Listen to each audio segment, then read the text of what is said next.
काव्या की शादी बड़ी धूमधाम से संपन्न हुई और वो अपने ससुराल आई।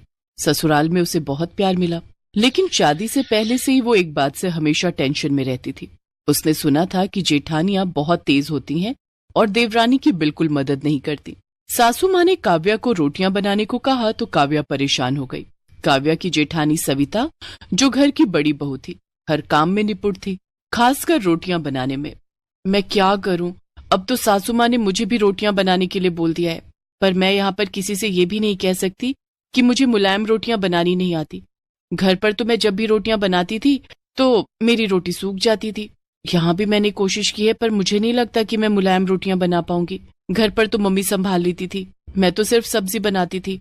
रोटी का काम मम्मी के जिम्मे था, पर यहाँ पर तो सासू माँ ने मुझे ही रोटियां बनाने के लिए बोल दिया है। अब रात की रोटियां मैं कैसे बनाऊं, मुझे कुछ समझ नहीं आ रहा। क्या करूंगी? सविता दीदी से पूछना भी ठीक नहीं लगेगा, कहीं वो मेरा मजाक ही ना उड़ा दे कि मुझे मुलायम रोटी बनानी नहीं आती। एक बार कोशिश करती हूँ, शायद बन जाए। काव्या ने किसी तरह रोटियां बनाई, लेकिन वो रोटियां सूख गईं। हे भगवान, अब मैं क्या करूं? मेरी रोटियां तो बिल्कुल सूखी हुई लकड़ी जैसी बनी है। ये रोटियां अगर माँ, बाबूजी, जेठ जी और आशीष ने खाई तो सब मुझ पर हंसने वाले। एक काम करती हूँ, फोन में कोई वीडियो देखती हूँ, शायद समझ में आ जाए। काव्या इंटरनेट पर वीडियो देखती है जिसमें बताया गया था कि आटे में थोड़ा सा मैदा मिलाने से रोटियां मुलायम बनती हैं। क्यों ना मैं भी ये तरीका आजमाऊं? काव्या को मुलायम रोटियां बनाने का तरीका मिल गया था और आटे में मैदा मिलाने लगी। ये तो बहुत थोड़ा रहेगा, मुझे तो ज्यादा रोटियां बनानी है। एक काम करती हूँ, आधा आटा और आधा मैदा ले लेती हूँ तो और मुलायम रोटियां बनेंगी। काव्या चोरी छुपे आटे में मैदा मिलाकर रोटियां बनाती है। रोटियां मुलायम बन जाती हैं और परिवार के सदस्य उसकी तारीफ करने लगते हैं। काव्या बहू, रोटियां तो बहुत मुलायम हैं। हाँ बहू, रोटियां वाकई में बहुत मुलायम बनी है। काव्या, तुम्हारी रोटियां मुलायम तो बनी है, पर साथ में इतनी सफेद बनी है मानो हम नान खा रहे हों। काव्या घबरा जाती है। वो ये तो बस। काव्या, आशीष को तो आदत है मजाक करने की, पर रोटियां बहुत बढ़िया बनी है। ऐसे ही रोटियां बनाया करो। मजाक कर रहा था, रोटियां बहुत टेस्टी बनी है काव्या। आशीष की बात सुनकर काव्या मुस्कुरा देती है। उस दिन बात खत्म हो गई, पर एक दिन सविता मछली बनाने के लिए ड्रम में मैदा ढूंढ रही थी। तभी उसने देखा मैदे का ड्रम खाली है। मैंने तो कुछ दिन पहले ही मैदा मंगवाया था, पर मैदे का ड्रम खाली क्यों है? मैंने तो मैदे का कुछ भी नहीं बनाया, हो सकता है खत्म हो गया हो। एक काम करती हूँ, मैदे के साथ आटा भी देख लेती हूँ, दोनों चीज एक साथ राशन से मंगवा लूंगी। ये आटा कुछ अलग क्यों लग रहा है? ऐसा लग रहा है आटे में मैदा मिला हुआ है। कहीं काव्या आटे में मैदा तो नहीं मिलाती? तभी उस दिन देवर जी बोल रहे थे कि रोटियां सफेद हैं। हो ना हो जरूर ऐसा ही है। मुझे काव्या से पूछना होगा। मैदे की रोटियां तो हम सबके लिए बहुत नुकसानदायक है। तभी काव्या आ जाती है। सविता उससे इस बारे में पूछती है। काव्या, सच बताओ, क्या तुमने आटे में कुछ मिलाया है? दीदी, मैंने उसमें थोड़ा सा मैदा मिलाया था ताकि रोटियां मुलायम बन सकें। पर क्यों काव्या, तुमने मैदे की रोटियां क्यों बनाई? ज्यादा मैदा खाने से स्वास्थ्य पर भी बुरा असर पड़ सकता है। मुझे माफ कर दीजिए दीदी, मुझे नहीं पता था कि इससे स्वास्थ्य पर असर पड़ेगा। वो दीदी, जब भी मैं रोटियां बनाती हूँ रोटियां सूख जाती हैं। मैंने इंटरनेट पर देखा था कि मैदे की रोटियां मुलायम बनती हैं। अरे ऐसा कुछ नहीं है, गेहूं के आटे की बनी रोटियां भी मुलायम होती हैं, बस सही तरीके से आटा गूंथना आना चाहिए। अगर तुम्हें गेहूं के आटे की मुलायम रोटी बनानी नहीं आती थी तो मेरे से पूछ लेती, मैं तुम्हें सिखा देती। दीदी, वो मैंने तो सुना था कि जेठानियां बहुत गुस्से वाली होती हैं। सॉरी दीदी, वो मैं थोड़ा घबरा गई थी। काव्या, ये सब किस्से कहानियों में होता है कि देवरानी जेठानी लड़ाई करते हैं। सच तो ये है कि मैं तुम्हें अपनी छोटी बहन की तरह मानती हूँ। मुझसे एक बार पूछती तो सही। चलो, मैं तुम्हें सही तरीके से रोटियां बनानी सिखाती हूँ।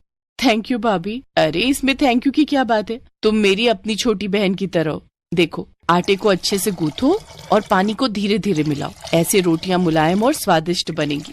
सविता काव्या को सही तरीके से आटा गूंथ कर रोटियां बनाना सिखाती है। कुछ दिनों बाद काव्या भी सविता की तरह मुलायम रोटियां बनाना सीख जाती है। परिवार में किसी को भी इस बारे में कुछ पता नहीं चलता कि उन्होंने मैदे की रोटियां खाई थी।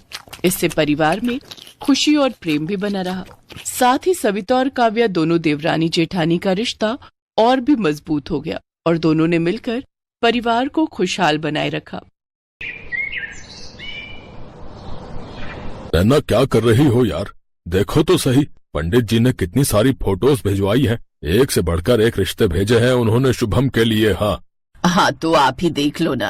अरे क्या हुआ यार, इतनी चिढ़ी हुई क्यों हो तुम? हैं? कहाँ चिढ़ी हूँ, कहा ना आप देख लो और जो पसंद आए उसकी फोटो मुझे भी दिखा देना। रहने दो यार, तुम ना हमेशा मुंह फुला कर ही रहा करो। शुभम तू आकर देख, बता कौन सी लड़की ठीक लग रही है, बता। अब पापा मैं क्या बोलूं, जो आपको और माँ को अच्छी लगे वो मुझे भी अच्छी लगी जाएगी। अरे तू भी ना अपनी माँ पर ही गया है, चुपचाप यहाँ आकर बैठ मेरे पास। अपने पापा उमाशंकर की बात सुनकर बेचारा शुभम टेबल के पास आकर बैठ गया। इसके बाद उमाशंकर एक एक फोटो दिखाकर उन लड़कियों के नाम बताने लगे। ये देख, इसका नाम है कविता, ये टीचर है। और ये देख, इसका नाम है रीना, ये बैंक में नौकरी करती है। और ये वाली, इसका नाम है एक मिनट, नौकरी वाली तो बिल्कुल नहीं चाहिए।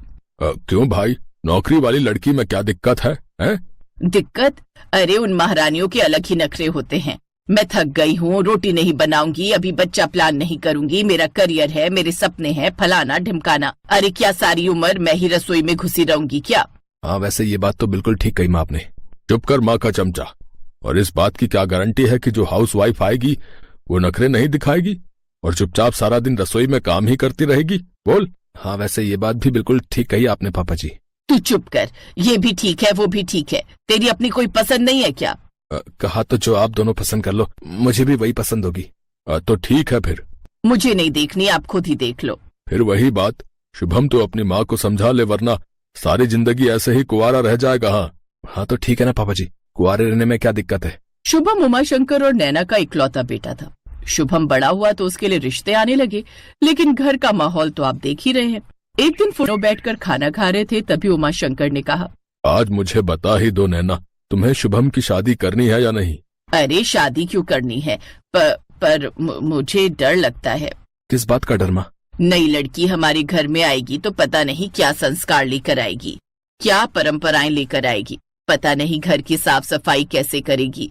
मेरी चीजें, मेरी यादें, मेरा जोड़ा हुआ एक एक सामान, ये सब संभाल कर रख पाएगी या नहीं? और कल को अगर ये भी उसकी चिकनी चुपड़ी बातों में आ गया तो हमारा क्या होगा? अरे इतनी चिंता क्यों करती हो नैना, सबकी शादी होती है और सबके घर में बहू आती है, सब शुभ होगा, तुम चिंता मत करो। चलो अब ये सब छोड़ो, खाना खाते हैं आराम से, चलो।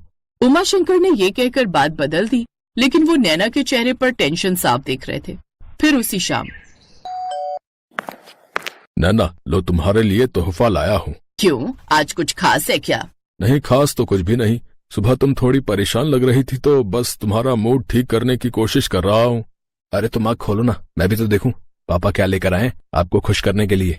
नैना ने गुस्से से शुभम को देखा और फिर उसने डिब्बा खोल दिया, जिसके अंदर रंग बिरंगे कांच के कंगन थे। उन कंगनों को देखकर नैना अपनी मुस्कुराहट छिपा नहीं पाई। इसकी क्या जरूरत थी जी? हाँ पापा, क्या जरूरत थी? नैना ने शुभम की तरफ गुस्से से देखा तो शुभम चुपचाप वहां से चला गया। उसके जाने के बाद उमाशंकर ने नैना का हाथ पकड़कर उसे समझाना शुरू किया। देखो नैना, डिब्बा खोलने से पहले तो तुम्हें नहीं पता था ना कि इसमें क्या चीज है, और देखो रंग बिरंगे कंगन देखते ही तुम कैसे खुश हो गई। ऐसे ही जब बहू आ जाएगी तभी तो पता चलेगा ना कि वो कैसी है, कुछ समझी? हाँ समझ गई। उमाशंकर मुस्कुराते हुए बरामदे में चले आए, जहाँ शुभम उनका इंतजार कर रहा था। पापा जी मानना पड़ेगा आपको। क्यों भाई, ऐसा क्या कर दिया मैंने? आपको अच्छे से पता है कि माँ को रंग बिरंगी चीजों का कितना शौक है, और आप मम्मी के लिए रंग बिरंगे कंगन ले आए। बेटा इस बात को गांठ बांध ले, बीवी को खुश रखना सबसे ज्यादा जरूरी होता है। बीवी खुश तो पूरा घर खुश, समझा? हाँ पापा जी समझ गया। चल अब तू शादी की तैयारी कर, तेरी माँ खुशी खुशी मान गई है। क्या बात कर रहे हो पापा जी, तुसी तो ग्रेट हो पापा जी। और इस तरह शुभम के लिए लड़की ढूंढने का सिलसिला तेज हो गया, और कुछ दिनों के बाद बड़ी धूमधाम से शुभम और पायल की शादी हो गई। और फिर सुनो जी, मेरी बात जरा ध्यान से सुनो आप। हाँ बताओ क्या बात है? अब घर में नई बहू आ गई है, वो ज्यादा सिर न चढ़े, इसके लिए हमें शुरू से ही सख्त रहना होगा। ओके महारानी जी, हम दोनों कल ही उस पर धावा बोल देंगे। तुम कहो तो नामो निशान मिटा देंगे उसकी रियासत का। बस यही तो नहीं करना है उसके सामने। नैना चाहती थी कि उसकी बहू पूरी तरह से उसके काबू में रहे, और फिर अगले दिन से ही नैना एकदम कड़क सास बन गई। वो पायल के हर काम में कुछ न कुछ कमी निकालती रहती और उसे सुनाने का एक भी मौका हाथ से नहीं जाने देती। अरे बहू, इसमें नमक कम है। पायल, इतनी तेज मिर्च कौन खाता है? नैना हर वक्त पायल को डांटती रहती और वो बेचारी डरी सहमी हर बात सुनती रहती। लेकिन नैना के आगे ना तो शुभम कुछ कह पाता और ना ही उमाशंकर।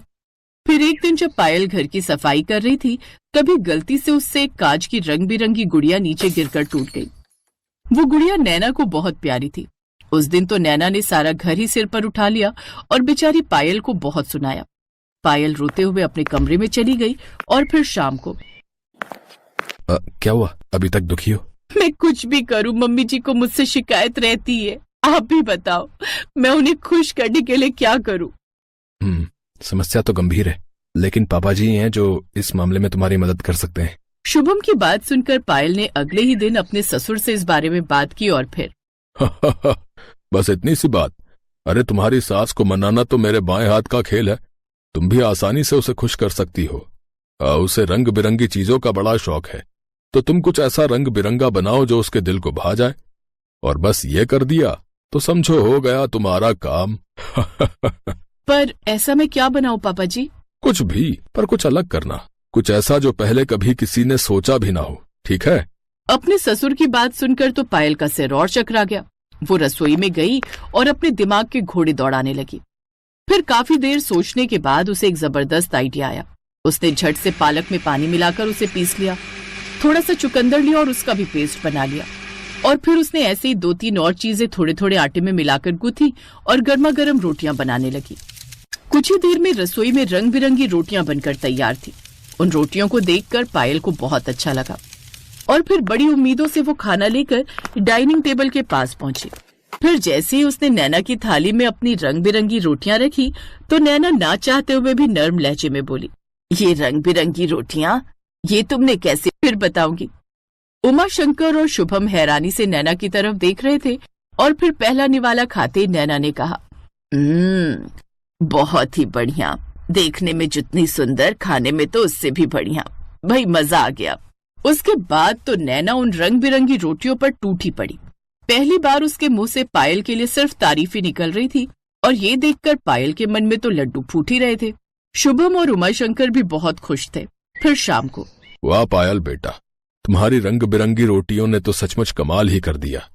अब देखना तुम्हारी सासू माँ कभी तुमसे नाराज नहीं होंगी। हाँ।